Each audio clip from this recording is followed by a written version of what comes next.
হরে রাম রাম রাম হরে হরে।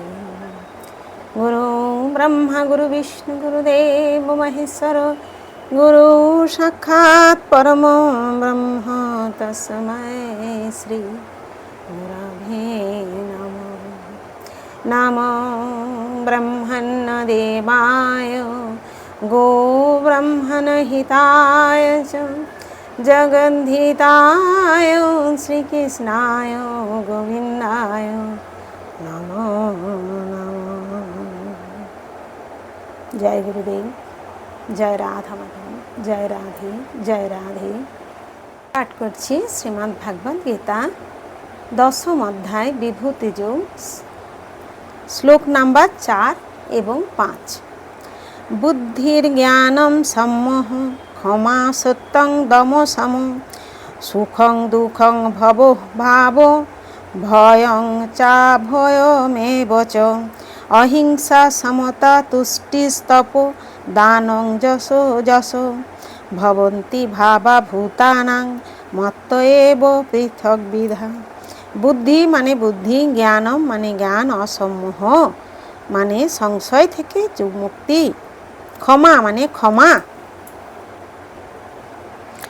সত্য মানে সত্যবাদিতা, দম মানে ইন্দ্রিয় সংযম, সম মানে মনসংযোগ, সুখম মানে সুখ, দুঃখম মানে দুঃখ, ভব মানে জন্ম, অভাব মৃত্যু, ভয়ম মানে ভয়, ও চ মানে ও, অভয়ম মানে অভয়, এব মানে ও, চ মানে এবং, অহিংসা অহিংসা, সমতা মানে সমতা, তুষ্টি সন্তুষ্টি, তপ মানে তপশ্চর্যা, দানম মানে দান, যশ মানে যশ, অযশ মানে অযশ, ভবন্তি মানে উৎপন্ন হয়, ভাবা মানে ভাব, ভূতানাম প্রাণীদের, মত্ত মানে আমার থেকে, এব মানে অবশ্যই, পৃথক বিধা পৃথকভাবে।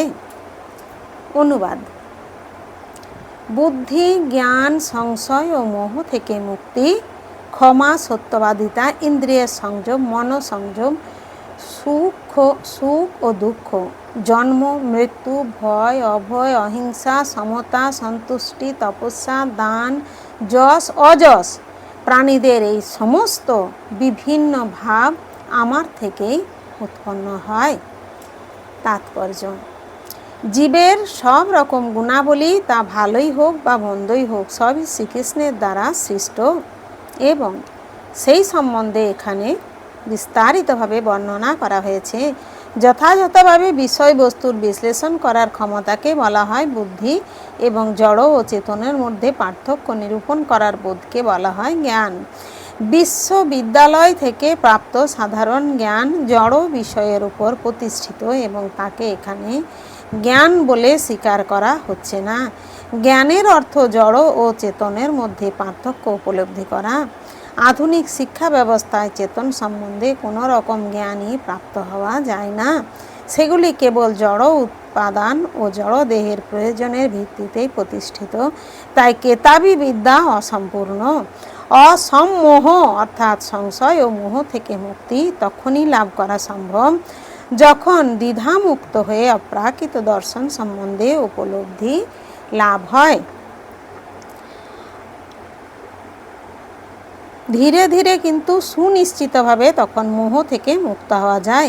অন্ধভাবে কোনো কিছুই গ্রহণ করা উচিত নয়। সব কিছু গ্রহণ করা উচিত সতর্কতা ও যত্নের সঙ্গে। ক্ষমা অনুশীলন উচিত, সহিষ্ণু হওয়া উচিত এবং অপরের ক্ষুদ্র ভুল ত্রুটিগুলি মার্জনা করে দেওয়া উচিত। সত্যম অর্থাৎ প্রকৃত তথ্য অপরের হিতের জন্য যথাযথভাবে প্রদান করা উচিত। সত্যকে কখনোই বিকৃত করা উচিত নয়। সামাজিক রীতি অনুসারে বলা হয় যে সত্য কথা কেবল তখনই বলা যেতে পারে যখন তা অপরের প্রীতিকর হয়, কিন্তু সেটি সত্যবাদিতা নয়। দৃঢ়তা ও সপ্রতিভতার সঙ্গে অকপটভাবে সত্য বলা উচিত, যাতে যথার্থ তত্ত্ব সম্বন্ধে যথাযথভাবে সকলে অবগত হতে পারে। কোনো মানুষ যদি চোর হয় এবং অপরকে যদি সেই সম্বন্ধে সাবধান করে দেওয়া হয়, তবে সেটিও সত্য। যদিও সত্য কখনো কখনো অপ্রিয় হতে পারে, কিন্তু তার থেকে নিরস্ত হওয়া কখনোই উচিত নয়। সত্যের শর্ত হচ্ছে এই যে অপরের হিতের জন্য প্রকৃত তথ্য যথাযথভাবে প্রদান করা হোক, সেটি সত্যের সংজ্ঞা। হরে কৃষ্ণ কৃষ্ণ কৃষ্ণ হরে হরে, হরে রাম রাম রাম হরে হরে। জয় গুরুদেব, জয় রাধে, জয় রাধে।